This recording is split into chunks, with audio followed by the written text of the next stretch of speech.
সোনাক্ষী সিনহা এবারও গণেশ পূজায় হাজির হয়েছেন তার স্বামী জাহির ইকবালকে নিয়ে। উপস্থিতির সময় সোনাক্ষী চুড়িদার ওড়না পরে আর জাহির প্যান্ট শার্টে ছিলেন। নবদম্পতি পূজার সময় আরতি করছিলেন, নাচের মাধ্যমে উৎসবকে উপভোগ করছিলেন।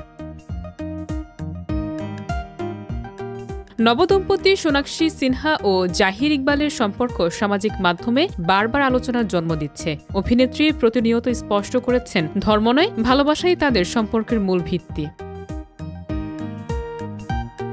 জাহিরের ইসলাম ধর্মের কারণে অনেকেই প্রশ্ন তুলেছেন, ইচ্ছে নেই, শুধু শুধু জোর করে পুজো করছেন কেন? এই সমস্ত কটাক্ষ সত্ত্বেও সোনাক্ষী কোনো মন্তব্য করেননি। তবে বিয়ের পর থেকেই তিনি বারবার বলছেন তাদের সম্পর্কের মূল ভিত্তি ভালোবাসা আর একে অপরের ধর্মের প্রতি তারা শ্রদ্ধাশীল। তিনি স্বামীকে সঙ্গে নিয়ে পুজো উপস্থিত হয়ে এই বার্তা দিতে চেয়েছেন যে ধর্ম নয়, ভালোবাসা ও সম্মানই সম্পর্কের মূল।